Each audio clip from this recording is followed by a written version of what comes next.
Antes de empezar, tengo varias ideas que me gustaría deciros sobre, al hilo lo que decías antes. Has hablado del tema del cliente externo. Jorge os ha dicho que si estamos pendientes de contabilidad y de informática, mal vamos. Está el tema del cliente externo. Hay una prueba que a mis alumnos del curso a veces le hacemos, que se llama la prueba del 25%. Y se trata de lo siguiente. Se trata de observaros durante una semana y saber cuánto tiempo estáis en vuestro despacho y cuánto tiempo estáis fuera. Definición de estar en el despacho. Es sentarse en la mesa, delante del ordenador normalmente, o al teléfono, o delante de un papel. Pero vaya, normalmente eso es definición de estar en el despacho. Si viene alguien, me levanto y me voy a la mesa de reuniones y me siento, ¿eso es estar en el despacho? No, eso no es. Eso ya es salir del despacho. Si viene alguien a hablar, yo me levanto, nos ponemos a charlar y estamos en las dos sillas que hay delante de mi mesa y nos sentamos cada uno en una silla y yo no allí, ¿eso es estar en el despacho? No, eso no es estar en el despacho. Estar en el despacho básicamente es estar solo o acompañado, pero en mi sitio detrás de la mesa y ahí quieto, ¿vale? Y entonces empiezo a computar. Si al final de la semana, una semana está bien, un día no, si al final de la semana he estado más del 25% sentado en mi silla, algo estoy haciendo mal. Perdón, algo estoy haciendo muy mal. Muy mal. Podríamos sofisticar el modelo y decir, pues cada vez que estoy en mi despacho, aunque no esté físicamente, pues eso tiene un punto y cada vez que salgo de la puerta vale 3. Y si encima me he desplazado a la planta, pues vale 5. Bueno, se podría sofisticar hasta donde queráis, ¿vale? Un controller no puede estar sentado en el despacho. Si está sentado en el despacho, pensáoslo. Algo no estoy haciendo bien. Decir que no, que preocupaba también. Os doy un truco al decir que no. Pues, ¿alguna vez habéis encontrado esta situación? Estáis sentados y alguien entra y abre. Tú le ves la cara y sabes quién es, y solo ver la cara te invade un profundo sentimiento de pereza, ¿sabes? De decir, que no, los que saben fingir un poco más, pues, y el que no, se le pone una cara, decir, Dios mío, esto no puede ser nada bueno. Os ha pasado, ¿verdad? Sí, claro. ¿Cómo le digo que no? ¿No? Y te viene además, casi ni te pregunta, oye, que tengo este problema, que tengo que tal, que tienes que... Bueno, un truco, O sea, ¿qué es lo que no se debe hacer? Oye, ahora no. Oye, déjame. No puedo atenderte ahora. No. ¿Vale? ¿Qué es lo que no se puede hacer? Venga, sí, va, siéntate, dejas todo lo que estás haciendo. Eso no se puede hacer. Hay que decir que no. Entonces, el truco para decir que no, acordaos de esto. Se trata de decir sí a la persona, no al momento. Sí a la persona, no al momento. Entonces, convertid esa pereza que tenéis en decir, bueno, voy a dedicarle 3 minutos aunque sea. Primera parte de los 3 minutos. Oye, aunque esté hablando lo cortáis. ¿De qué se trata? No, es que tengo que hacer este análisis que me han pedido, que tal, que... Vale. Oye, este tema es importante. Segunda parte. Este tema es importante. Ahora no lo podemos hacer. ¿Cuándo quieres que lo veamos? Cogéis la agenda, decís, lo vemos mañana a las 7:30, pues mañana a las 7:30 y lo apuntáis. Es sí a la persona, no al momento. Entonces, la primera parte, insisto, es ¿de qué se trata? Vosotros ya lo sabéis todo, pero hay que escenificar ese momento. El otro ha de sentir que estáis preocupados por eso. ¿De qué se trata? Aunque no escuchéis, no pasa nada. No pasa nada. Se trata de esto. Esto es importante. Ahora en un momento no lo podemos ver. Esto hay que dedicarle tiempo. ¿Cuándo lo vemos? Y ponéis hora. No lo dejéis en... Ya te llamaré. No. Poned hora y ponedlo en la agenda. Y al día siguiente, por favor, de estar. O sea que sí a la persona, no al momento. El tema de los informes, de los 6.000 informes y de las... Quedaos también con un titular. A ver, ¿cuántos de vosotros... me imagino que muchos de vosotros participáis en la elaboración o incluso la coordináis del paquete mensual de información. O el reporting o el package o el no sé qué. ¿Vale? No sé, a ver, Sergio lo tengo a mano porque como fue alumno mío el año pasado, pues al pobre lo voy a machacar ahora. Vosotros seguro que tenéis uno, ¿verdad? ¿Cuántas páginas tiene? 90 y pico. ¿Quién lo diseñó? ¿Quién es el padre? Siempre hay un padre, ¿no? Puede ser el director de control de gestión y plan de negocio. Vale. 90 páginas es el informe que le llega a Jorge y se va directamente al reciclaje, ¿no? Sí, es al reciclaje, es infumable. De hecho, ya no lo usan, hemos hecho un cuadro de mando y lo que vende es el cuadro de mando. Bueno, perfecto, ¿vale? Entonces, pensad una cosa, como complemento a los informes. Normalmente, los informes financieros que hay, los grandes paquetes, muchas de las cosas que hacemos están diseñadas tal y como a nosotros nos gustaría que alguien nos lo presentase. Cuando un financiero redacta todo el package es exactamente como si él fuese el director general, cómo le gustaría recibir la información ese. Pero no tiene nada que ver cómo le gustaría al director general, al director comercial, al director de operaciones, nada que ver. Solemos evaluar la calidad de esto exactamente bajo nuestro prisma. ¿Cómo me gustaría verlo a mí? Entonces, un poquito de autocrítica ahí y el truco es fácil. Es, vas al otro y si no lo sabes, pues se lo preguntas. O te lo trabajas. No es fácil, ojo, no, es sencillo, pero no es fácil. Con lo cual, quedaos con esto siempre, dadle esta visión crítica. Seguramente esto es algo diseñado, cuando tú lo estás haciendo, algo diseñado para cómo me gustaría verlo a mí. Y no me he asegurado de cómo le gustaría verlo al que va destinado, por cierto. Y la última es... bueno, me he encontrado un montón de comentarios, ¿no? Como el 76%, ¿no? Dice que no estamos valorados, ¿vale? Después también decíamos, el problema es que la dirección, decías, claro, cuando la dirección te apoya, pues la función cambia, ¿no? Pero no acabamos de estar valorados. ¿Por qué pensáis que es? O sea, ¿quién tiene la culpa de que no estemos valorados? Tú cállate. Hombre, que tú ya la has visto. ¿Quién tiene la culpa de que no estemos valorados? Nosotros. Totalmente. Totalmente. O sea, dejémonos de rollos. Dejémonos de llorar. Somos nosotros. Pero además, ¿quién más interesado que nosotros? Es que no lo estamos haciendo bien. Tampoco estoy totalmente de acuerdo. Da igual, pero a ver, lo primero, sentimiento y visión práctica, ¿vale? Quejarme no sirve para nada. Hacer terapia de llorar, no sé si sirve bien, pero vaya, suele ser poco productivo, ¿vale? Pretender que el otro cambie y lo vea, difícil.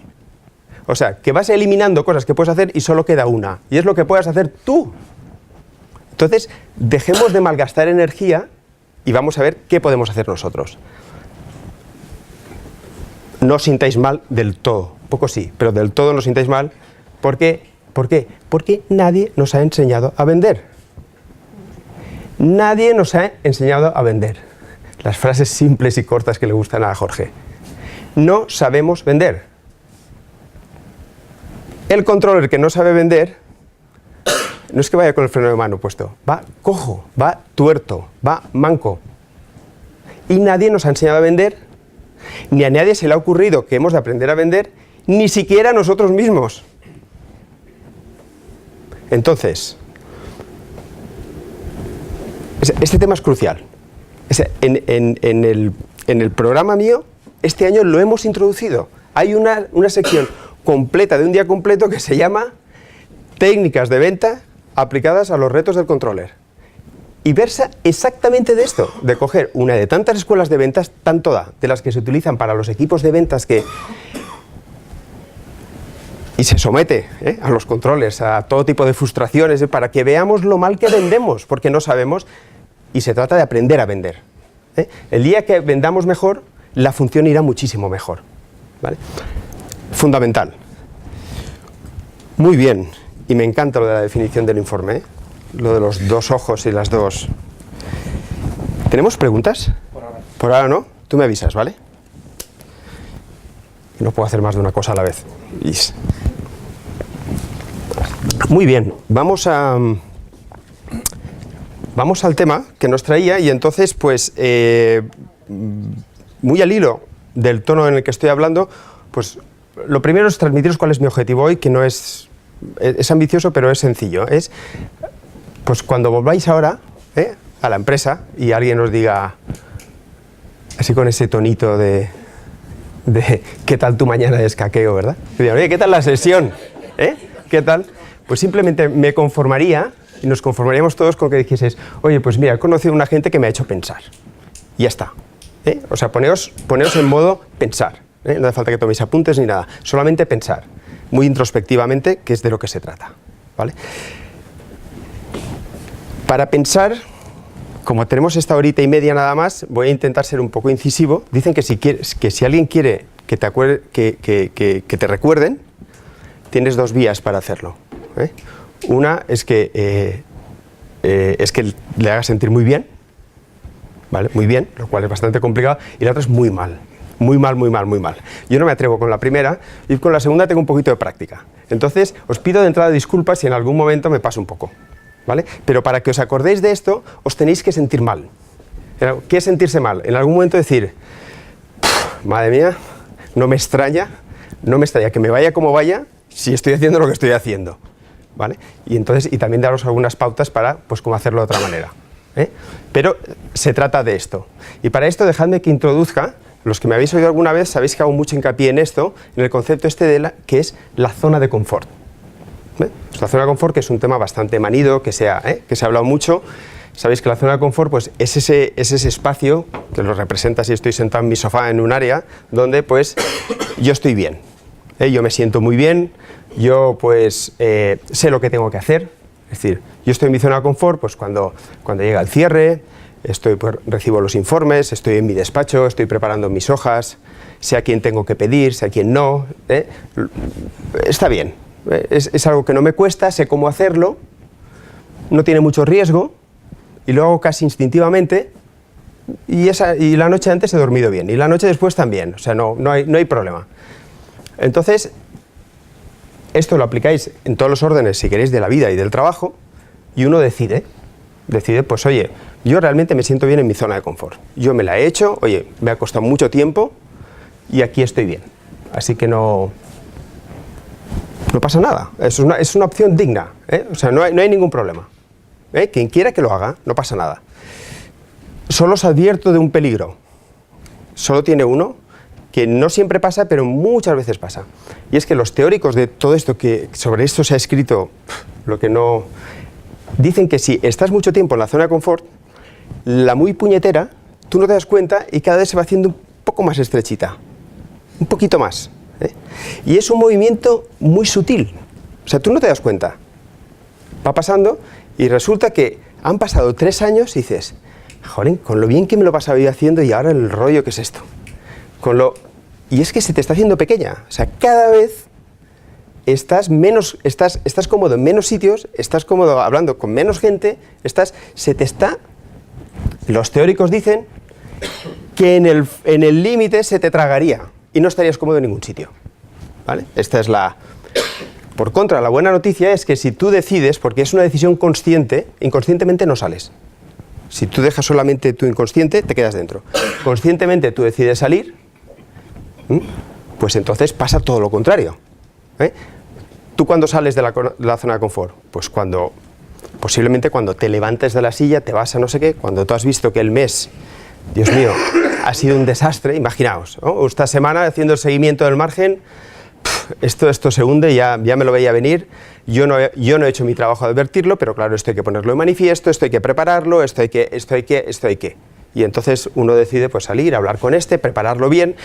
Salir de la zona de confort tiene que ver con alguna noche que no duermo, que me despierto por la noche.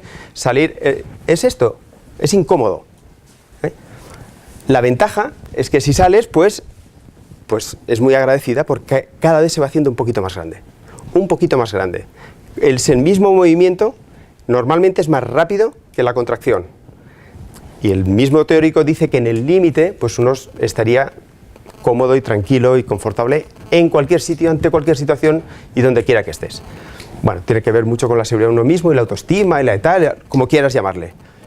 Pero el mensaje es la práctica de salir conscientemente de la zona de confort, si queremos seguir evolucionando.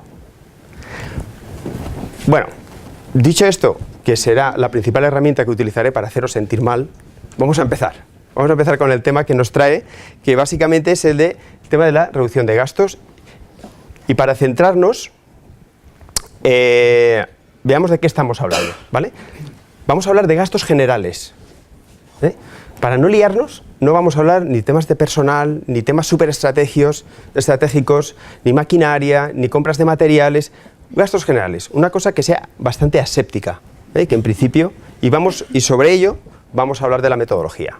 Sería este tipo, que es la energía eléctrica, el material de oficina, la mensajería, limpieza, envases, folletos, yo qué sé, seguros, uniformes, cosas que dices, bueno, son mal llamados gastos menores, y que un estudio creo que fue de 800 empresas más o menos que hicieron en Expense Reduction Analyst en toda Europa, dio este resultado, que es el gran promedio de todas las empresas, sectores, tamaños de 800 empresas muy representativas, supone un 15,5% sobre ventas. O sea que el gasto menor pues se ha convertido en total en un hermanito un poco grande. El mismo estudio arroja que la oportunidad que hay de reducción era del 19,7. ¿Vale? O visto de otra manera, ¿qué es lo que simboliza esta imagen? La posible gotera que tenemos en casa, por donde se va perdiendo agua, por donde se va, pues perfectamente se puede acercar al 20%, si estamos en la media. Posiblemente en mi casa sea el 15 y en otros sitios el 25, pero es que aunque sea el 15, aunque sea el 10, es mucho dinero. Con lo cual, abramos los ojos porque estamos ante una oportunidad de mejorar la rentabilidad, el EBITDA, como lo queráis llamar, en torno a hasta 3 puntos. Aunque sea 2 puntos. Decidme hoy en día, a nivel de puro negocio, es decir, de incrementar ventas, de mejorar márgenes, para mejorar el EBITDA 2 puntos de forma sostenible para siempre, no puntual y oportunista, ¿cuántas cosas hay que hacer? En todo un Inditex, Jorge, o sea, un objetivo de mejorar 2 puntos de margen, ya no hablo de 3, es un proyecto estratégico a medio plazo, si me apuras, ¿no? Si no a largo. O a largo incluso. Quiero decir, estamos frente a este tipo de oportunidades. O sea que no es un tema menor, ¿vale? Muy bien, y si es tan importante, vamos a reflexionar, pues, en una empresa, típicamente, ¿dónde pueden estar los estadios? Es decir, en mi actividad de reducción de gastos, yo puedo estar en varios estadios. Vamos a hablar de ellos para que os intentéis identificar en vuestra empresa dónde estáis, porque en función de eso tendréis que tomar unas decisiones u otras, ¿vale? Entonces, vamos a representarlo en esta gráfica que habla tiene 2 ejes, uno que se llama foco y el otro es porcentaje de reducción que se ha conseguido. ¿Vale? Entonces, la lógica es, cuanto más foco tenga, más reducción puedo conseguir. ¿Y qué es el foco? Para que nos entendamos. Pues sería una ecuación de este tipo. Es la combinación, es el resultado de esta operación donde tenemos en el denominador la dedicación, es decir, cuánto esfuerzo estoy dedicando a esto, cuánto esfuerzo, cuánta gente, cuánto talento, cuánta energía estoy dedicando a esto. No confundamos el tiempo y la energía, que no es lo mismo. Energía es, tenemos la que tenemos, tiempo hay 24 horas. Energía es, tenemos la que tenemos. Y ni se crea ni se destruye, ¿no? Se transforma. Pero entonces, hemos de decidir a dónde la dedicamos. Entonces, la reflexión es cuánta energía estamos dedicando a esto. Conocimiento, es decir, cuánto conocimiento en la casa tengo de esto, cuántos especialistas tengo en esto.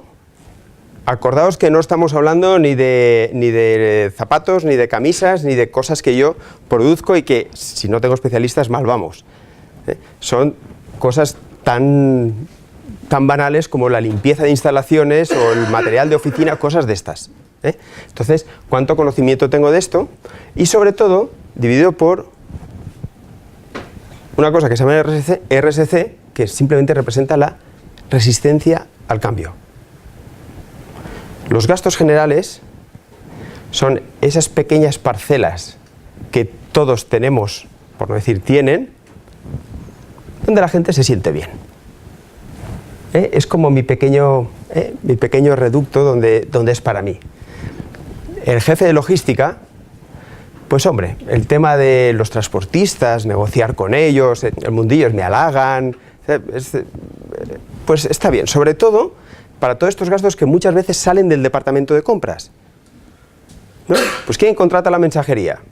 Pues chica, hay veces que la recepcionista, es que es así, ¿no?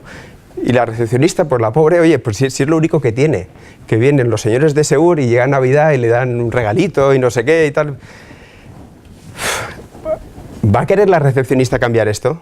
Hombre, no, pobrecita, ¿no? Entonces, a otros niveles, oye, no, que escucha que con este proveedor llevamos trabajando 20 años, esto es una relación esencialmente emocional, donde tú sin darte cuenta, pues eres un poco preso de eso, resistencia al cambio.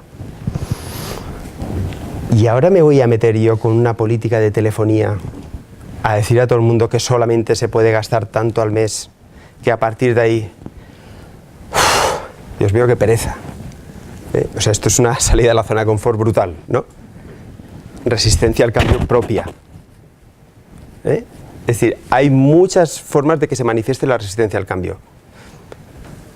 Y otra puede ser,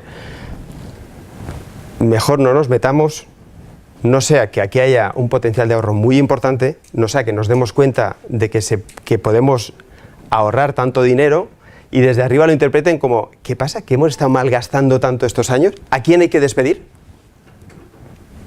También puede ser. El miedo es otra resistencia al cambio también. Entonces, no en vano, es una ecuación que tiene como mínimo 2 factores en el numerador y uno en el denominador, porque es el que más pesa de todos, el que más pesa.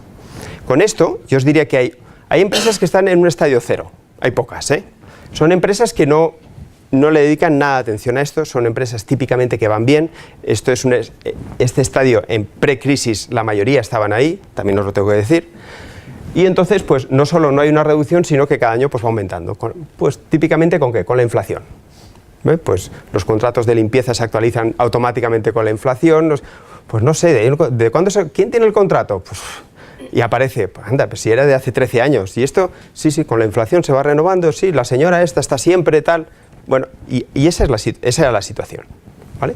Aquí no hay prácticamente dedicación, evidentemente no hace falta que hablemos de resistencia al cambio, porque no se hace nada. Hay una situación en un estadio 1 que son empresas en las que, pues bueno, sobre todo en el proceso presupuestario, pues alguien ha dicho, se habla mucho de las ventas, de contener precios, de tal, de que los salarios, y alguien ha dicho, oye, y todo el resto de gastos, hombre, pues sí, habrá que hacer algo. Pues que tienen que bajar, o que no suban, o que se absorba la inflación. Y es casi un brindis al sol, una declaración de intenciones. Algo se hace, porque bueno, pues alguien coge el mensaje, o a lo mejor en el presupuesto dice, pues no más que el año pasado. Y entonces, pues quien se lo va manejando, pues al final consigue, pues esto, puede llegar hasta el 5%. Aquí suele el controller, pues suele ser un poco más que el coordinador, el aglutinador. De final de mes, de pues esto como va yendo, llega a los 6 meses, grita y dice, oye, que de aquello que dijimos que no se está haciendo nada, que vamos a desviación no sé qué. Entonces todo el mundo se pone a correr, hacen algo, pero son medidas muy, muy a corto plazo y poco más. Hay un estadio 2 en el que, ya os digo, esto normalmente surge en la reflexión, o puede surgir en una reflexión en el proceso presupuestario o en una crisis a los 6 meses. Las ventas han ido fatal, hay que hacer cosas. Y entonces de repente hay que correr todo el mundo a hacer muchas cosas. Gran peligro, por cierto, cuidado con esas situaciones, manejadlas. Este es un estadio en el que ya se ha hecho un trabajo un poco más concienzudo.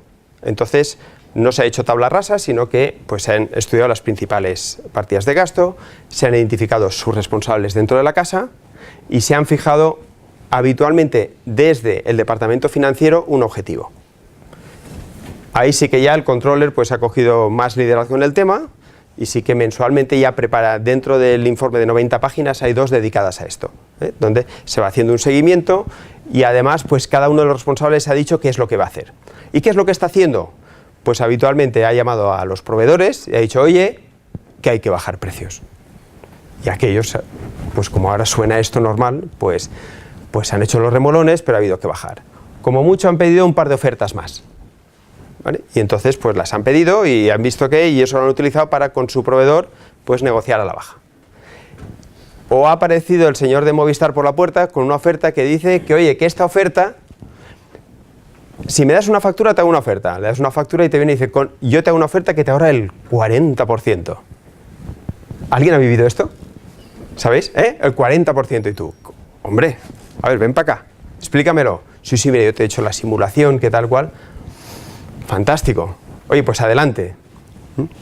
Y no te has dado cuenta y has acabado firmando una cosa con una permanencia brutal, leonina, y que ese 40% con suerte llega al 20% después. Porque entre las cosas que él ha cambiado y su mix y tal, para que esto, más todo el lío que te está armando con la facturación después, ¿recibís muchos abonos de las operadoras telefónicas? Bueno, eso los de contabilidad lo saben más, ¿vale? Pero se quejan. Dicen, no, es que continuamente hay abonos, ¿vale? Sí, por errores en la facturación de no sé qué, retroactivo y tal, y es la propia operadora que lo genera. O sea, tú no le has pedido nada, porque nadie lo ha revisado. Y tú lo ves y dices, anda, mira qué bien, 3.000 euros este mes. Anda, qué bien, 10.000 euros. Bueno, ahora que no me oye nadie, lo malo es que se está grabando esto, ¿verdad? Bueno, da igual. Yo soy un convencido de que tienen un sistema perfectamente orquestado para producir errores y de sistemas, y hay alguien que, porque un poquito hará falta. No demasiado, pero un poco hará falta, ¿vale? Pero hace falta dedicación y de gente buena. O sea, conocimiento o se tiene o se compra. Pero no pretendáis negociar con el de Movistar. Que el comercial de Movistar, que por cierto sí que le han enseñado mucho a vender, mucho, te va a enredar, porque le pagan para eso. Y no está engañando a nadie. Pero su función es esa, es que es normal. Pensad que de este tipo de gastos normalmente nadie en la casa sabe. Porque sería inviable. Vamos a tener un especialista en cada cosa de estas. Con lo cual, es posible que sí, o en el transporte, es posible que tu jefe de logística sepa mucho de transporte. Es muy probable. Y además que sepa mucho de la vertiente del transporte aplicada a tu sector. Es posible. Pero posiblemente limpieza, pues no. Da igual.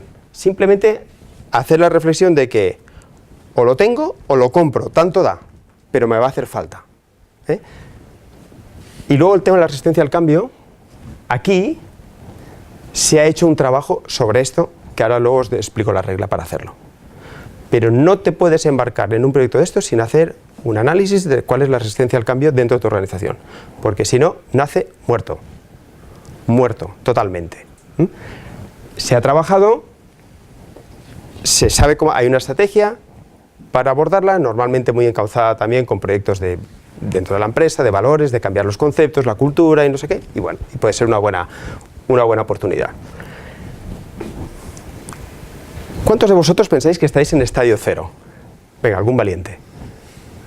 No hay valientes. Es lo habitual. Hay muy poca... O sea, estas empresas, la gran mayoría han desaparecido y las que no son enormes. O sea, que no hay, ¿vale? ¿Quién piensa que está en estadio 1? ¿Quién podría estar? Que estáis en el orden de un 5% anual, más o menos, de reducción. Puede haber algo peor, quizás no lo sabéis. Si no lo sabéis, no lo digáis, porque, hombre, quiero haceros sentir mal, pero tanto como para que en público tampoco es esto, ¿vale? Si no lo sabéis, apuntadlo a la lista de los to-dos, de cosas que tengo que hacer además de aprender a vender. Ojo. ¿Cuántos pensáis que estáis en estadio 2? Venga, la mayoría. ¿Cuántos en 3? Sorprendedme. Vale. Habitualmente, vale, insisto a los que no habéis levantado la mano, los que estéis aquí, que seáis controles, si no lo sepáis, a la lista de las cosas que hacer, Ojo, no nos volvamos a ver otro día y no lo sepáis. La gran mayoría está en estadio 2. Es decir, se empezó por estadio 1, se llegó a estadio 2 y la gran mayoría está aquí. Quizá no sea quién estaba en 3, tú, ¿verdad? Quizá no sea tu caso, pero hay empresas que creen que están en 3, llegaron a 3 un año y por no hacer un seguimiento adecuado se diluyó y se quedaron en 2. También puede ser. A esto además se le dio mucha publicidad y hubo muchas medallas por ahí, y por falta de seguimiento se volvió a 2, ¿vale? Bien, identificaos donde no hay preguntas, ¿verdad? Estupendo. identificados donde quiera que esté. Entonces, ¿qué es lo que realmente nos impide saltar a 3? ¿Cuáles son las...? Pues mira, hay unos factores externos que realmente no dependen de nosotros y que hemos de saber que existen. Los factores externos nunca son excusas. No lo confundamos. Es que como el mercado no sé... No. Son puramente eso, factores externos con los que hay que bregar. Pero ninguno de ellos me puede justificar una acción que voy a tomar o me puede... y parar ahí. Cuando Jorge decía antes, pues el margen ha caído tanto porque el tipo de cambio ha sido esto. Que ya ves tú lo que tú puedes hacer con el tipo de cambio. O sea, ¿qué tienes? Esa es la razón. Pero si te quedas ahí, no estás haciendo tu trabajo. No es una excusa. Es el primer paso para la acción que tienes que tomar. Primera, puede haber innovaciones que desconozco. Pues ahora resulta que pues en las fábricas se limpian con una tecnología que es una maquinaria que consume no sé qué líquidos, qué tal, y que en vez de hacerlo 3 operarios, uno lo puede hacer. Caramba, ¿y esto mi proveedor de limpieza no me lo ha dicho? Pues posiblemente no. No porque ya le salen las cuentas. Ya está bien. O sea, tampoco lo demonicemos por esto, que está velando por su empresa igual que nosotros por la nuestra. O sea que puede haber innovaciones que desconozco. Puede ser que el proveedor no dé más de sí. Yo recuerdo un caso que era en una empresa que era una cadena de supermercados bastante local, de la zona de Castilla-La Mancha, y entonces los folletos estos que hacen, que recibimos en los buzones de las ofertas y todo esto, pues se lo hacía la imprenta del pueblo, de toda la vida. Bueno, y afortunadamente esta cadena se fue haciendo grande, y el señor aquel que tenía las máquinas en su casa compró más máquinas, pero llegó un momento que ya no podía, o sea, ya no le cabían más máquinas en su casa. Además era un domicilio particular. Esto es un caso real, Y con tecnología, imagínate, de todo tipo. Eso sí, eran buenos los folletos. Y empezó a subcontratarlo. Cuando aquel le pedía para mañana, y entonces empezó a pedir a una empresa. Tenía un lío el pobre hombre. Tenía un lío. Además, no podía ya ni vivir. O sea, está a punto de morir, pobre. Le había desbocado. Es decir, este pobre hombre ya no daba más de sí. Y esto a veces puede pasar. O bien porque nos hemos hecho muy grandes, o bien porque este proveedor se ha hecho pequeño, que eso también está pasando. Este proveedor ha ido perdiendo clientes, ha ido reduciendo personal, y ya no da más de sí. Esto puede ser. Vamos a estar atentos a esto. Puede ser lo contrario, puede ser que mi volumen ahora es insuficiente. Sí, cuando yo movía no sé cuántos mil paquetes, pues entonces tenía un precio por bulto pues muy bueno. Y ahora me dice el proveedor que con este volumen que ya no puede respetarme los precios. Puede ser también. Estas son cosas externas que pueden pasar. Internas, que son las que más me interesan, porque estas, hombre, son atacables. Todas son atacables, pero estas les veo más fácil ataque que las otras. Internos. ¿Por qué nos damos el salto? Porque nunca es la primera prioridad. Porque reduciendo gastos generales, ni ninguna empresa triunfa, y por no reducirlos, ninguna empresa quiebra. No es la solución a nada. Es un complemento. Importante porque hemos hablado de hasta 2 puntos de vista, pero no es la solución a nada. Evidentemente que será mucho más prioritario ver qué hacemos con este mercado, o qué está pasando con esta línea de producción, o ver cómo manejamos este ERE, o ver cómo... Entonces, nunca es una prioridad, es eterno, está siempre ahí, pero cuesta mucho que se aborde. No tengo especialistas, lo hemos hablado antes. No hay seguimiento. Esta es clave. Vino el de Movistar, hizo todo esto, pues una presentación fantástica, la hice, me lucí, cambiamos. Por cierto, vaya lío cambiar los móviles, el presidente se cabreó porque no le iba la BlackBerry, porque no sé qué, porque tal. Menudo lío, pero nunca se... ¿Ha bajado la factura del teléfono? Por supuesto que ha bajado. Vamos mejor que el año pasado, pero nunca hemos pensado si ese 40% estaba, o si estaba, si es sostenible o no. Trato con los proveedores. Esta es una de mis favoritas. No, hombre, este proveedor es de toda la vida. Esto de proveedor de toda la vida es un titular, toda la vida. Entonces, bueno, vale, estupendo. Yo creo que es un valor. Es decir, no es algo que podemos... Cuando tú llevas 20 años trabajando con un proveedor, hombre, sea por algo. No podemos llegar allí y, como un elefante en una cacharrería, y decir, pues venga, todo es de antigüedad más de 5 años, fuera. Por cierto, hay algunas empresas francesas de gran distribución que solían hacerlo, ya no, pero solían. En su decálogo no escrito de cómo tratar a un proveedor, ¿no? Entonces,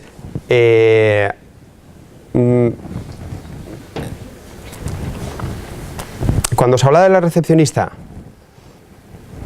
pues hemos de ser, pues lo hemos de comprender, de que el proveedor, pues como buen vendedor que es, juega con las emociones.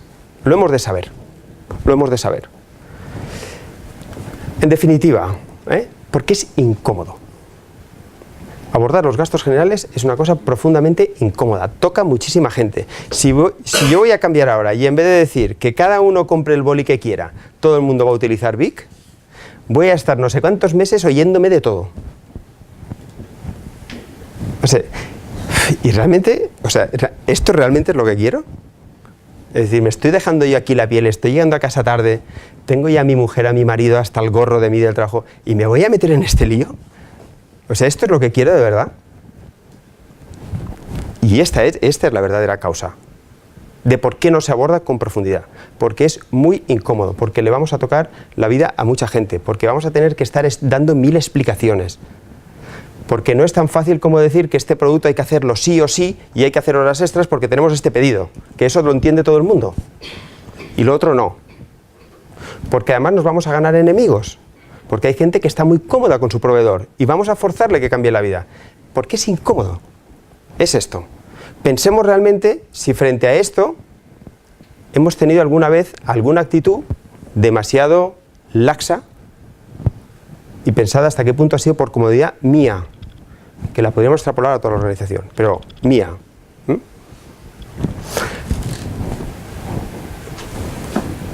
Vale, ya queremos saltar a E3.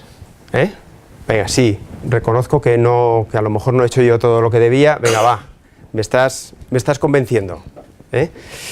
Un poco, tampoco creas que estoy dando saltos de alegría todavía. Pero bueno, venga, ayúdame un poco. ¿Y ahora qué? ¿Y ahora qué hago?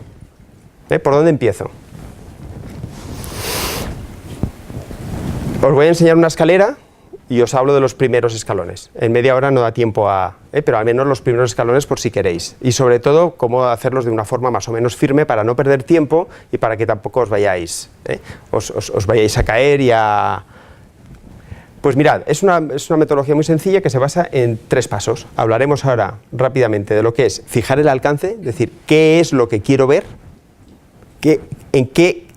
dónde quiero meter las narices. ¿Sabéis? Hay otra definición del controller, que es la única persona en la casa que tiene licencia para meter las narices donde quiera. Tú llegas allí, y en una empresa donde ya está creada la figura del controller, donde tienes un director general que sabe que llegas y te hace firmar el contrato y te da un carnet, una tarjeta, que pone eso: usted está autorizado a meter las narices donde quiera, y cualquiera lo tiene que saber. Estupendo. La pena es que no te han enseñado cómo meterlas, ¿sabes? Entonces las metes y a la tercera de cambio te han dado por todas partes, ¿vale? Pero bueno, vamos a decidir dónde queremos meter las narices. La segunda, hablaremos de un método y vamos a hacerlo con una disciplina. No vamos a ir a la ligera, sino que vamos a crear una disciplina y para cada uno de los gastos queremos que se siga esta. Y finalmente os voy a hablar de cómo hacer el enfoque interno o la venta interna, si queréis, para que la cosa nazca con un poco de solvencia. Entonces, a nivel de alcance, yo lo que recomiendo es, vamos a coger un histórico de gastos. Normalmente esto es el grupo 62, si queréis hacerlo fácil, sois amigos del contable, además podéis entrar ahí, bajaros el mayor, hacer una tabla dinámica, esto sabemos, vamos, lo que haga falta. Las tablas dinámicas han cambiado la vida del controller, ¿verdad? Ahora ya parece que lo sepamos hacer todo. Pues bueno, os bajáis un par de años. Y si puede ser 3, estaría bien. Todos los gastos y os lo ponéis. Y empezamos a observar, ¿vale? Y entonces vamos a detectar simplemente alertas. Cosas que me indiquen, evidentemente, todo aquello que sea menos de, cada cual se marca su límite, 5.000, 50.000 o 500.000 euros, ¿vale? Todo eso, fuera. Las borro directamente estas líneas. De las que quedan, voy a buscar alertas, ¿vale? Y entonces vamos a buscar nuevas categorías, ¿vale? Y entonces dices, anda, ¿qué es esto de, qué pone aquí? ¿Marketing online? Anda, esto hace 3 años no estaba. Y nos gastamos ahora 270.000 euros, ¿vale? Un clic, simplemente, ¿vale? ¿Qué es esto que había ahora aquí de la protección de no sé qué? Esto es la gestión de residuos que yo no sabía que nos gastábamos 80.000 euros al año con esto. Venga, pues clic. Vamos a buscar gaps de proveedores. Esto lo podéis hacer, si el sistema os lo permite, pues entonces buscad todos los proveedores que están asociados a cada cuenta de gasto, y lo ideal sería cada una de estas cuentas que ya las hemos limpiado, pues decir, y además pues me lo gasto con estos proveedores, ¿no? Y entonces tú te das cuenta que en telefonía hace 3 años tenías Movistar, ¿vale? Y ahora tienes Movistar, Orange, Vodafone y un nombre raro que no sabes ni lo que es. Y entonces empiezas a ver, dices, a ver la evolución de proveedores. ¿Qué ha pasado? ¿Vale? Y entonces, siempre que veáis que ha habido mucho cambio de proveedor, pues un tic. Si es el mismo proveedor y es bastante estable, pues de momento no. Pero si ha habido cambio, o al revés, antes había varios y ahora hay uno, pues le dais un tic también. Vamos a ver efecto rebote.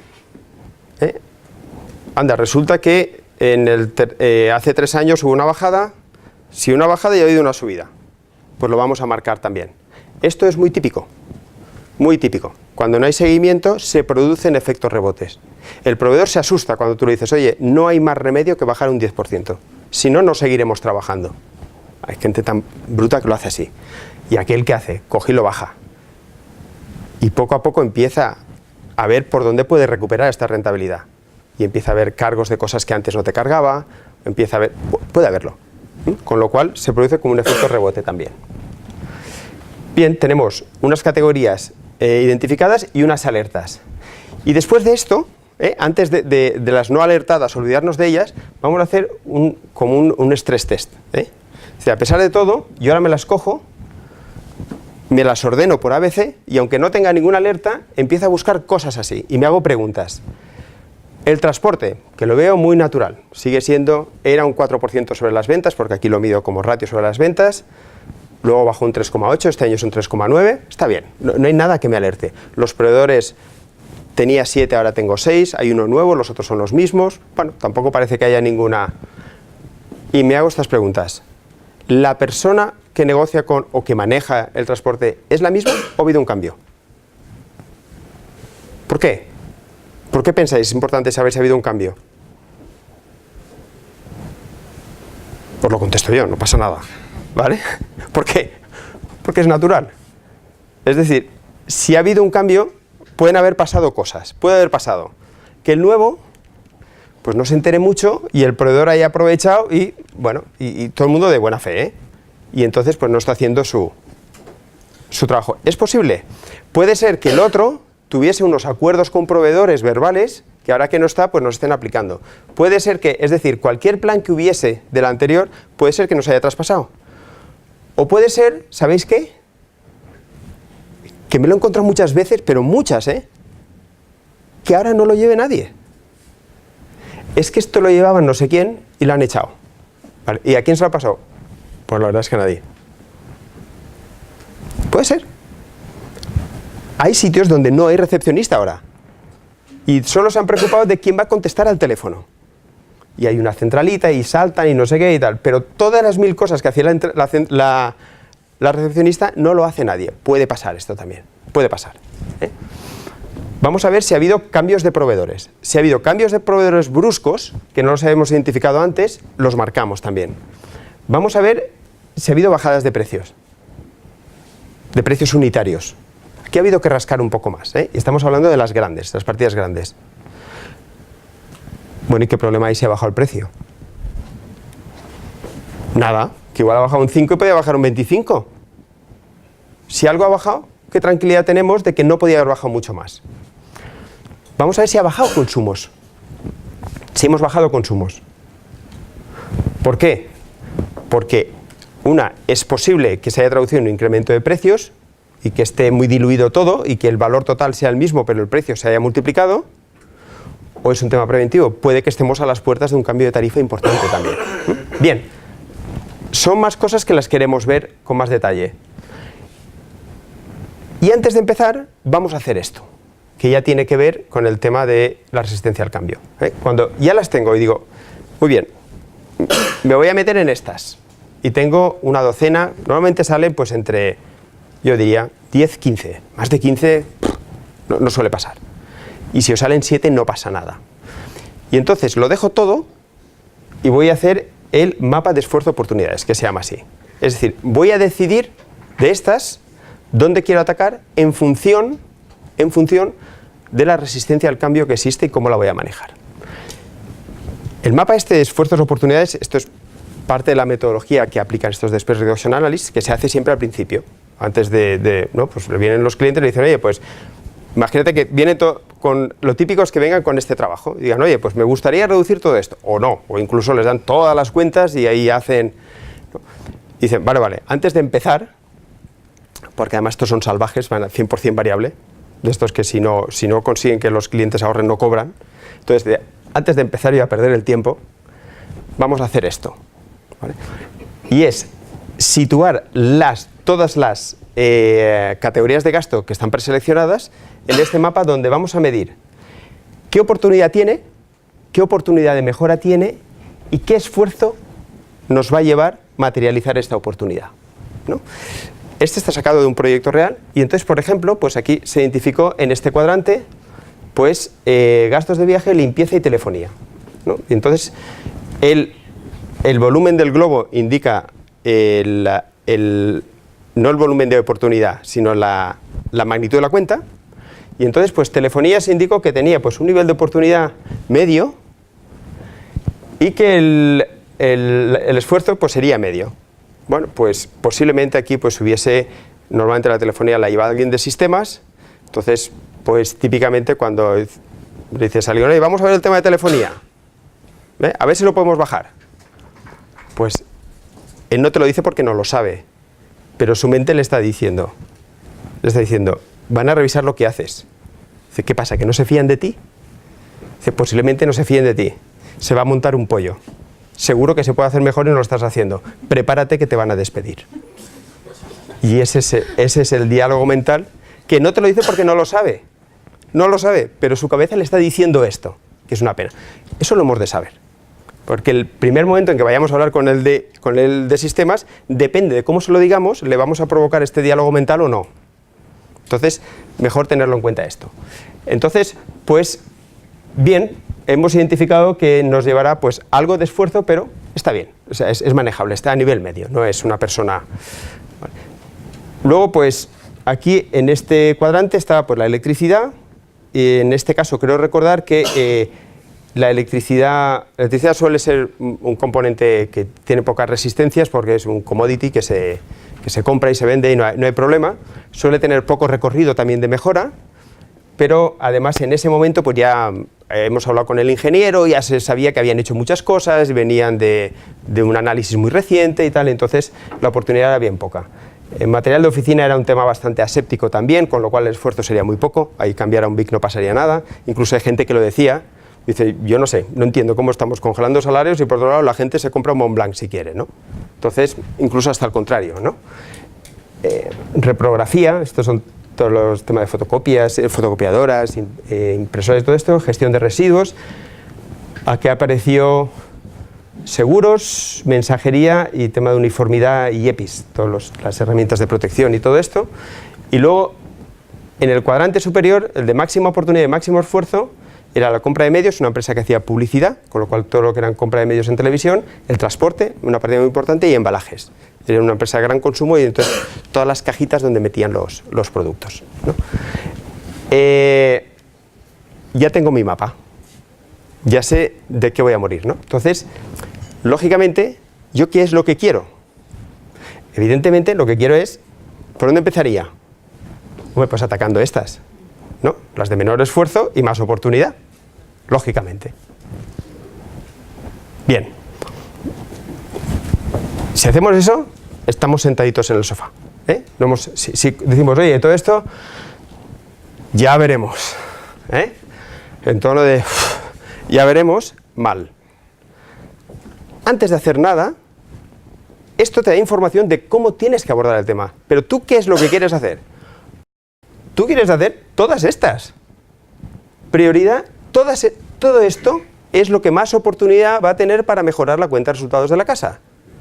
Punto. No hay otro criterio. Me da igual que el esfuerzo sea mucho o sea poco. Esto me permite saber qué es lo que tengo que hacer.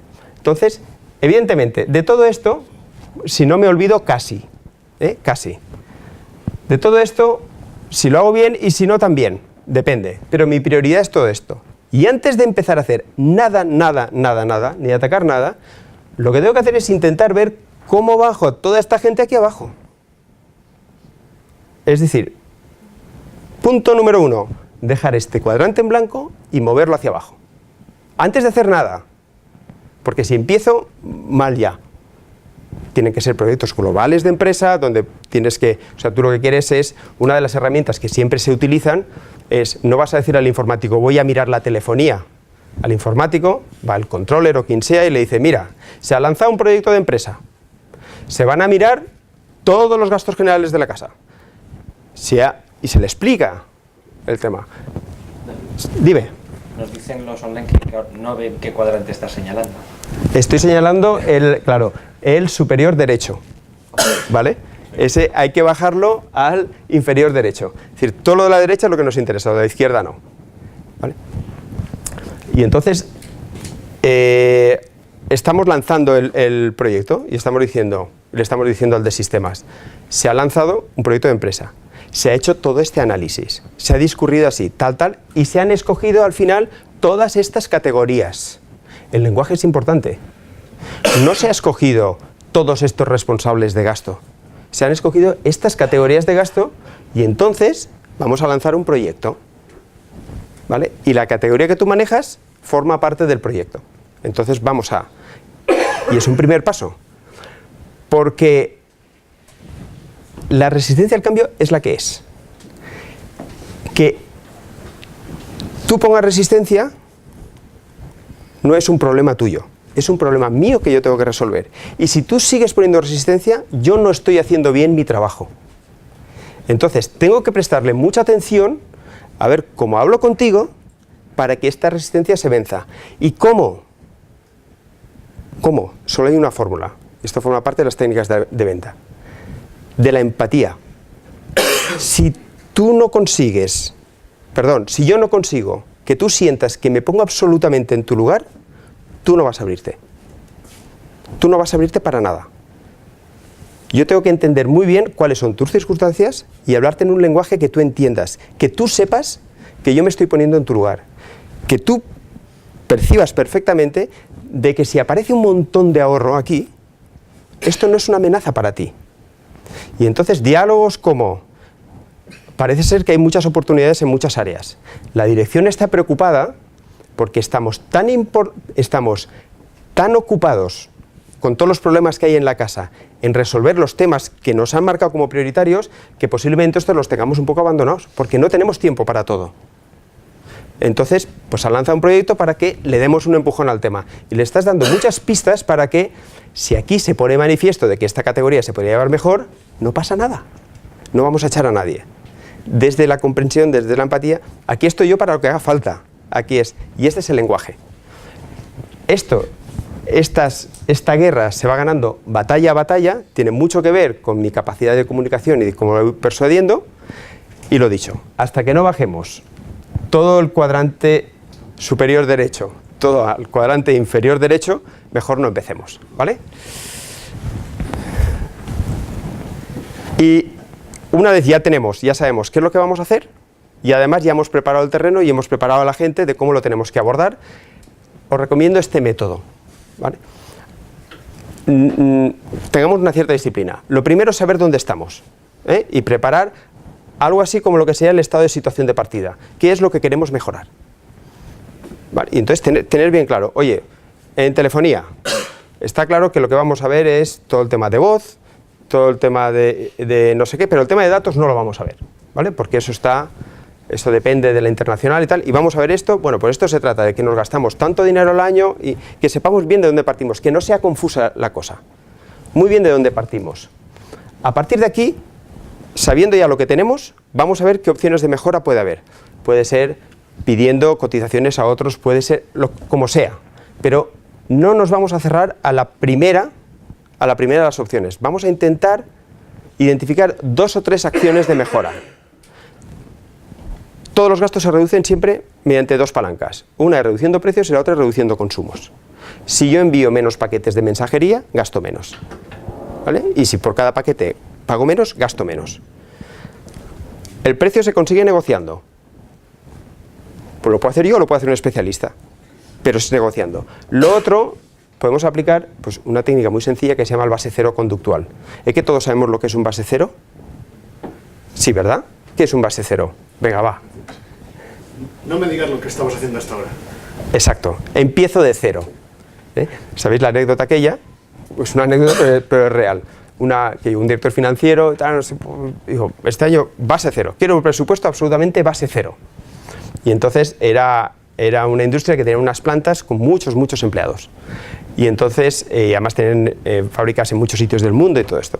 Hicieron un base cero de todo el material que se utilizaba de higiene y de limpieza en las fábricas. Y entre otros, el papel higiénico.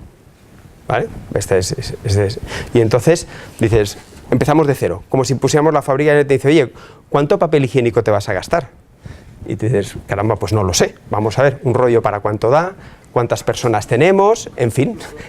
Uno le pondría la ciencia que pueda, ¿vale? Y entonces llegaron a la conclusión de que aplicando esta ciencia, pues serían falta no sé cuántos mil rollos. Bueno, estupendo. Y si hacían falta 20.000 rollos, miraron y dijeron, pero ¿cómo es posible? Si el año pasado gastamos 100.000. Algo hemos hecho mal. Se revisa y entonces se hace pues con un poco más de método. Venga, vamos a aplicar un porcentaje de no sé qué, de si alguien está enfermo no sé qué, y tal, y sube de 20.000 a 23.000. Dice, ¿qué pasa?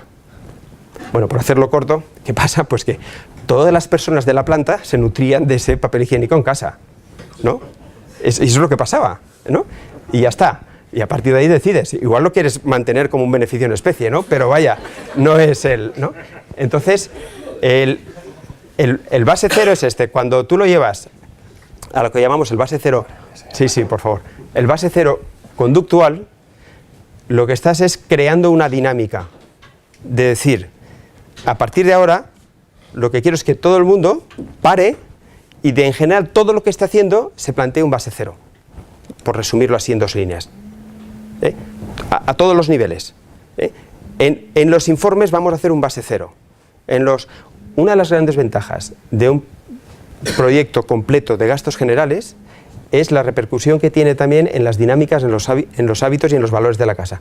¿Por qué? Porque toca a todo el mundo. Cuando cambias del Montblanc al Bic, todo el mundo utiliza bolígrafos. Todos. Entonces tienes una oportunidad única para transmitir mensajes a través de un proyecto que llegan a todos. Entonces, bien, esta es una dinámica interesante, la del base cero conductual. Tenemos varias opciones y escogemos alguna. Y decimos, oye, pues mira, vamos por esta. Hay que ponerla en marcha. No seríais los primeros que se queda aquí. Ah, estupendo. ¿Cuándo lo ponemos? Ahora estamos con el presupuesto, después viene el cierre, después la auditoría, no sé qué. Oye, esto es un proyecto ya para el año que viene. Adiós, se murió. Porque en 4 cosas, entre otras cosas, cambia todo. Ojo que este es un punto de altísimo riesgo, altísimo. Pasamos a la implementación, utilizar la metodología que sea, pero que sea una metodología sencilla y bastante contundente. ¿Quién tiene que hacer? ¿Cuándo? ¿Qué? Y sobre todo, si os estáis planteando algún test, que a veces pasa, vamos a probar un transportista nuevo, vamos a hacer un test, vamos a hacer un test en una zona, o que venga durante una semana y que se lleve el 10% de la carga. Vale, y después decidiremos, si va bien, pues ya que coja más. Estupendo. Y este es el calendario, y este es el cronograma, vale. Pasa, se hace la prueba, llega, tema, y dices, ya se acabó el test. ¿Vale? ¿Cómo ha ido? Bien, no, fatal. No está mal, tampoco creas. Mal, lo hemos hecho mal. El resultado de un test no es un tema que se solucione con opiniones ni con sensaciones. Es un tema absolutamente cuantitativo. Entonces, el mensaje es, antes de empezar el test, tenéis que definir el idioma en el que vamos a medir si esto ha resultado bien o no. Por ejemplo, pues tiene que ser... Normalmente se cogen los indicadores que luego utilizaréis para el seguimiento y se dicen, pues venga, tiene que ser pedidos entregados en tiempo y tal, ¿qué porcentaje? El indicador de calidad de no sé cuántos, ¿qué porcentaje? Pues queremos que haya un máximo de incidencias, no, 0 incidencias.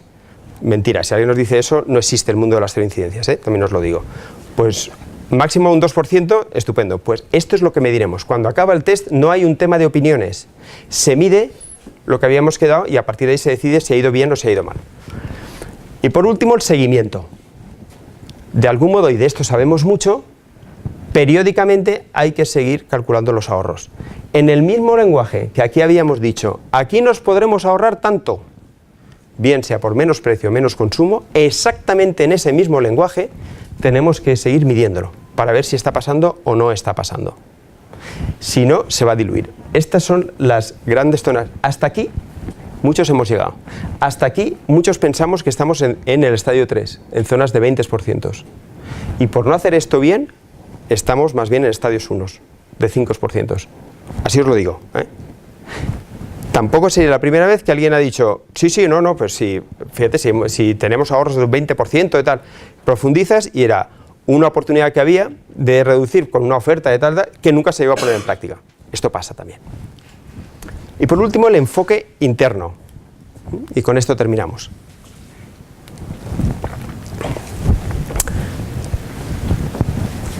Os he dado ya alguna pista, pero ¿cómo lo planteo dentro de la casa? Y sobre todo, ¿qué es lo que no tengo que hacer para que esto nazca mal?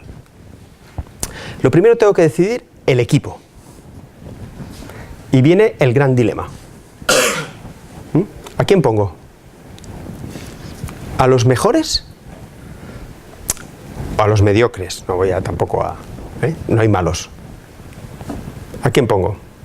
Para el tema de los gastos generales, O sea, no estoy hablando del gran proyecto de innovación de la casa. Poner a los mejores tiene un coste de oportunidad importante. Pero además, dices, sí, transmitir, o sea, ¿qué transmitimos con el proyecto y tal? Pues no estoy yo seguro de que si ponemos a fulano, que es una estrella, a ver qué nos gastamos en material de oficina es lo mejor. Pues posiblemente sea un mensaje erróneo, decir, el de arriba se le ha ido la olla. Es verdad. Pero si ponemos a mediocres también, ¿qué transmitimos con esto? Es un dilema.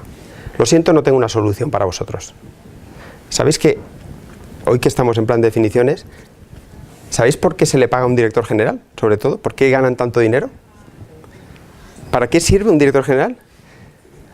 Bueno, se le paga, sobre todo profundamente, se le paga por su soledad, por lo solo que se siente, lo profundamente solo, O sea, si no os gusta la soledad, no aspiréis a ser directores generales. Es lo solo, es decir, una compensación por la angustia que produce la soledad. Esta es una.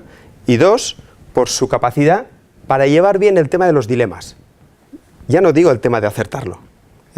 La vida es un profundo... O sea, si repasad un día cualquiera de vuestra vida, y es un continuo dilema. Nos pasamos el día resolviendo dilemas y vendiendo. Fijaos y veréis. ¿No? Desde por la mañana, ayer tenía a mi hijo pequeño, también ya me cuesta hasta venderle la ropa que sabe poner, porque ya la quiere decidir él, ¿no? Entonces es gente que lleva muy bien lo de resolver dilemas.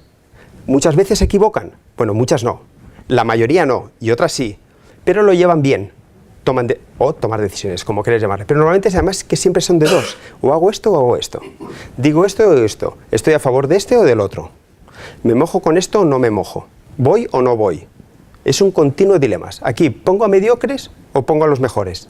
Es un dilema, y cada cual lo tiene que resolver. Y cualquier solución es buena si se ha premeditado. Pero es un dilema, es un punto a prestarle atención. Segundo es el tema de la venta interna. No me extiendo porque hemos hablado antes del informático. Por favor, no vayamos a alguien y le digamos esto. Oye, que me han dicho que tenemos que ver cómo ahorramos en telefonía. Está muerto el tema, Digo, esto no va a acabar bien, ni vosotros con esa persona tampoco. Hay que darle forma, hay que darle y trabajar mucho el tema de la venta interna. El tempo, que es una cosa difícil de explicar. Hay otro titular que dice que el tiempo mata los proyectos. Lo utilizan mucho los ingleses, ¿no? Como del time kills the project, no sé qué. Es verdad, cuando una cosa se alarga se muere. Esto tampoco es una cosa que sea de hoy para mañana. Hay que vigilar el tiempo. Entonces, bueno, principios básicos del tema de gestión de proyectos. Hay que hacer un quick win, es decir, hemos de encontrar algo que en 2-3 meses dé resultados, hemos de saber aquel que es importante que se va a alargar, es decir, periódicamente tiene que haber algo. Cada trimestre tiene que haber alguna novedad. tiene que haber alguna, hay que, sin ser pesados ni crear un newsletter ni cosas de estas, pero hay que darle una cierta visibilidad al tema también. Hay que darle ritmo, que esto no se muera, sin ponernos pesados, cuidado, que no se confunda con que continuamente lo que quiere es ir poniéndose medallas. Es una habilidad esto.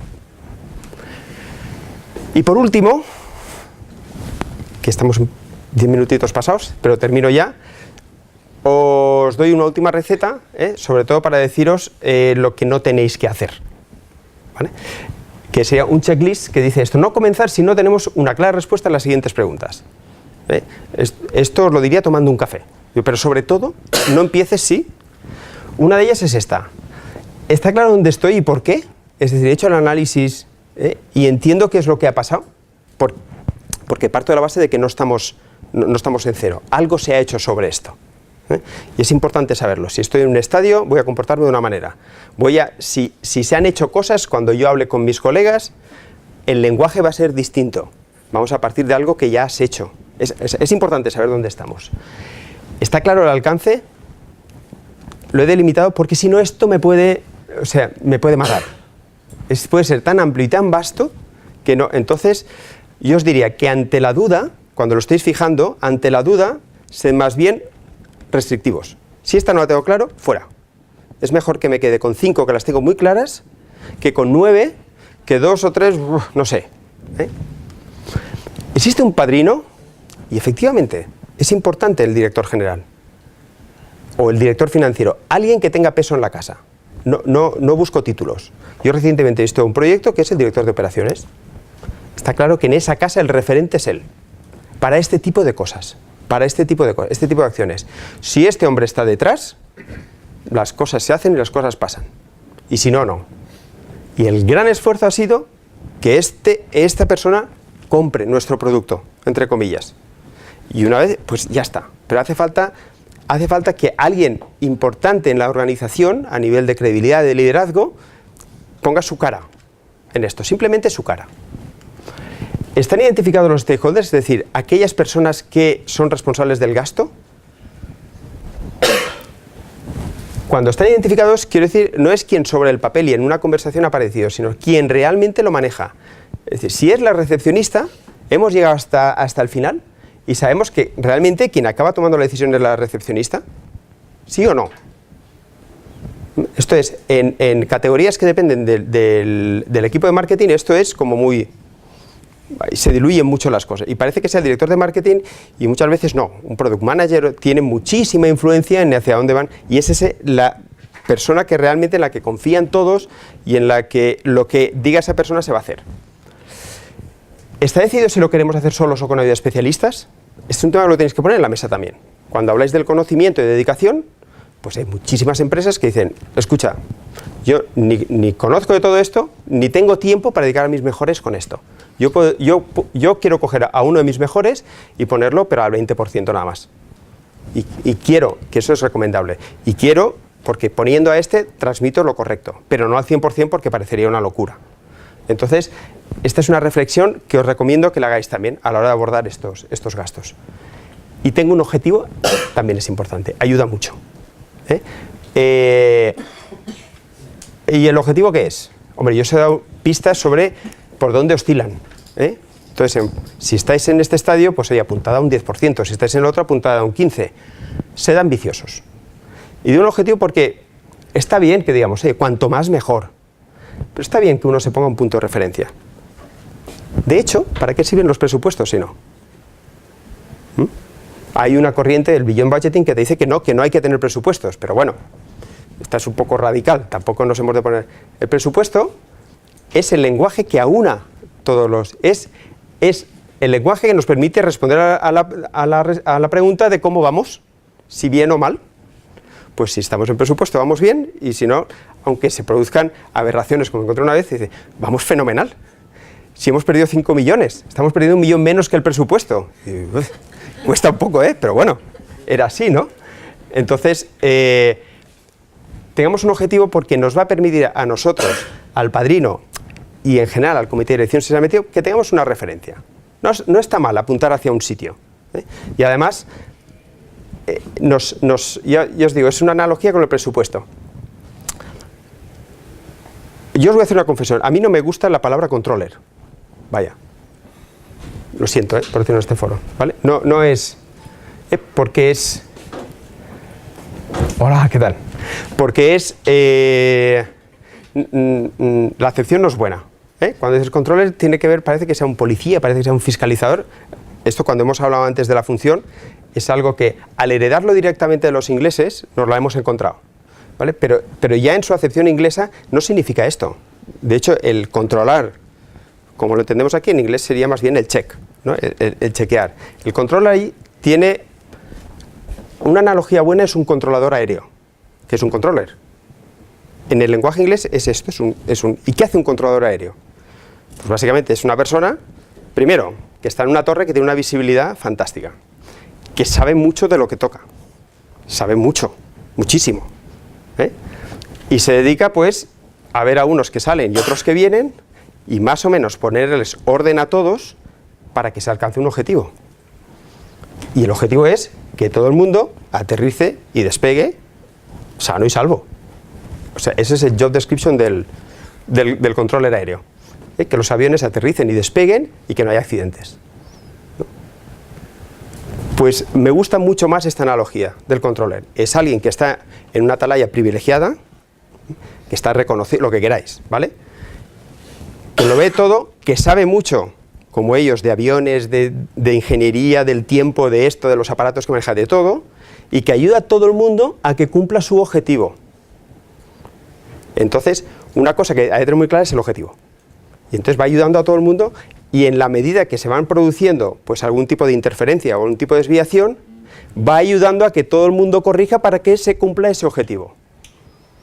No sirve de nada ser un especialista en analizar desviaciones, en saber qué ha pasado, en mirar hacia atrás, no sirve de nada. Sirve mucho entender una desviación para ayudar a tomar la decisión para corregirla antes de que acabe el año y llegar al objetivo. Por eso es importante tener un objetivo, por eso. Aunque luego lo sobrepasemos o nos quedemos un pelín cortos, pero es importante porque ayuda muchísimo a nuestra tarea.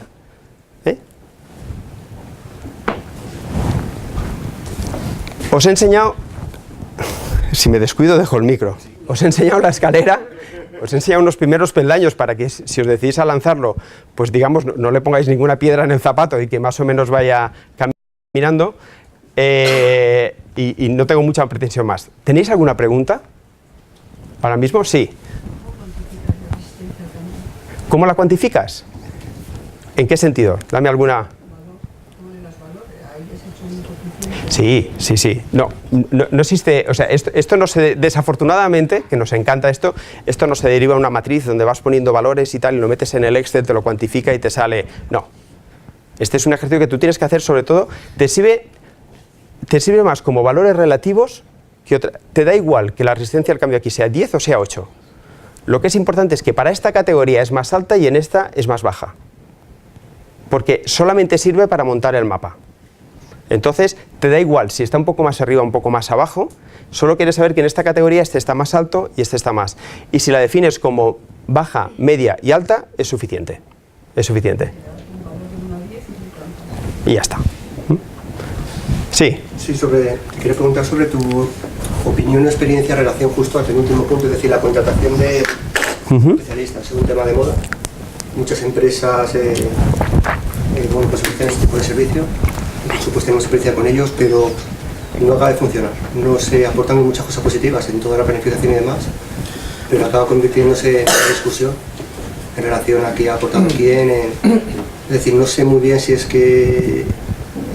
Puede ser. Es decir, mi experiencia que es amplia, porque os digo que parte de mi vida la dedico a esto, con lo cual es, como todo proyecto, es decir, si acaba siendo una discusión de esto que se ha ahorrado, quién ha aportado cuánto y por tanto tú cuánto te tengo que pagar por tu contribución, algo se ha planteado mal desde el principio. Algo se ha planteado mal. Una, porque ese espíritu tiene que quedar claro, ¿no? Evidentemente, ¿no? Tiene que quedar claro. Pero cómo se materializa eso hay que hablarlo desde el principio, muy desde el principio. Es la pregunta de cómo se van a medir los ahorros, antes de que haya ahorros hay que hablarlo.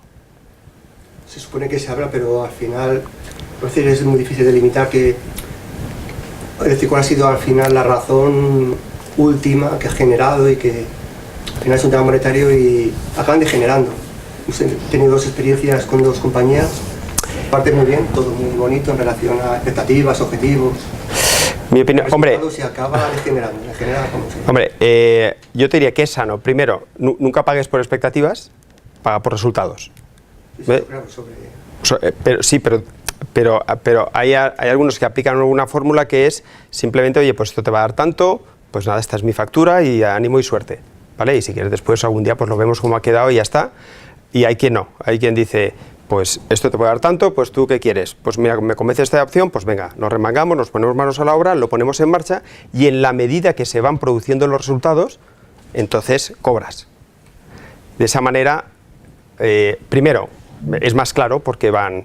Y segundo, mi experiencia es que lo que produce es muchísima más complicidad, mucha más.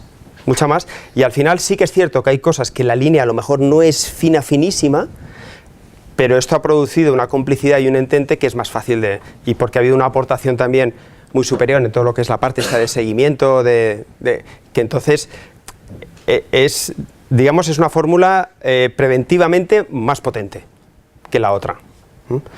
Dicho esto, yo diría que algo se planteó mal al principio, porque hay técnicas para delimitar todos los escenarios que se pueden dar y en esos casos cómo se medirían las cosas. Y eso es muy importante, que tú empieces un proyecto teniendo esa tranquilidad. Por 2 partes. Por las 2 partes. Y lo mejor es que si no existe esa tranquilidad, el proyecto no siga. Porque sin eso, pronto o tarde pasa. Y con eso, cualquier dificultad después razonablemente se soluciona. Pero ese diálogo, ese trabajo, que es profundo, porque el consultor te tiene que ayudar a visualizar. Es posible que dentro de un año pues ocurra esto. ¿Qué pasa si abres una sucursal y entonces contratas un nuevo gasto? ¿Qué pasa si cierras otra? ¿Qué pasa si viene un proveedor y te da una oferta? ¿Esa oferta la has conseguido tú o no? ¿O qué pasa si? ¿Qué pasa si? ¿Qué pasa si? Y entonces vas construyendo y vas diciendo, pues en este caso la propuesta es medirlo así, medirlo así. Y se va produciendo esta complicidad. Lo que se está construyendo es un lenguaje para unas situaciones que no sabes muchas veces cuáles son. Has construido un lenguaje para hablarlo y resolverlo.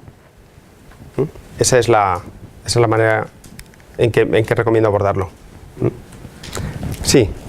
¿Es positivo que el proyecto de reducción de gastos generales esté cubierto por el plan estratégico, o es más positivo, y en cuyo caso pues tendrá mucha más visibilidad, estará cubierto por indicadores, o es más positivo microgestionarlo fuera del plan estratégico de un modo más coloquial, más cercano? Bien, no me voy a hacer el sueco, pero es un dilema. Es uno de tantos dilemas que hay que resolver, ¿vale? Un dilema no significa responder a la gallega, ¿vale? Yo te voy a decir en qué caso tal y cuál es mi preferencia, ¿vale? La respuesta es, no hay una respuesta. Hay organizaciones cuya cultura aconsejan que se establezca en el plan estratégico y hay otras que no, ¿vale? Y hay otras que no. Incluso una organización depende en qué momento, pues... yo te puedo hablar de un ejemplo. Tengo ejemplos de los 2 tipos. Unos que además era importante, era una cantidad muy fuerte y se permitía con eso además compensar, hasta tal punto que compensar una dilución de márgenes que se iba a producir para poder mantenerlos, con lo cual querían darles esta visibilidad, ¿no? Entonces, y otro que no, se planteó como un plan de contingencia interno. Se dijo, frente a los accionistas, ¿no? La dirección lo posiciona así. Los objetivos que nos han marcado en estos años son muy ambiciosos. No tenemos muy claro que se pueda cumplir. Y esta es una casa en que el objetivo se cumple sí o sí. Es una de estas casas que existen los que cumplen el plan y los nuevos. No hay otra opción, ¿no? Y entonces siempre tenía que haber planes de contingencia. Y entonces, pues, esto lo construyeron como un plan de contingencia. Con lo cual, no es que lo llevasen a escondidas, pero que sí que lo plantearon totalmente off the budget. Y se iba monitorizando así, además, ¿no? Bien. No hay. A mí esta segunda me gusta. Esta segunda, tiene, parece, un toque de menos impuesto, ¿sabes? Tiene de más, y cuanto más hagamos, mejor. Mejor estaremos, y más sorpresas positivas daremos, y más, tiene pero es una preferencia personal. Tengo que parar ahora, ¿vale? Porque ya me he comido, lo siento. Si alguien tiene alguna pregunta más, con mucho gusto, cuando terminemos, de verdad que lo escucho y lo atiendo, y fenomenal. Entonces, a ver, con todo esto, yo no sé si he conseguido que salgáis un poco de la zona de confort, o al menos que tengáis la predisposición para salir o no. No lo sé, ojalá sí. Pero bueno, simplemente con que volváis y digáis que habéis conocido a alguien que os ha hecho pensar, me doy por satisfecho. Muchas gracias. Gracias.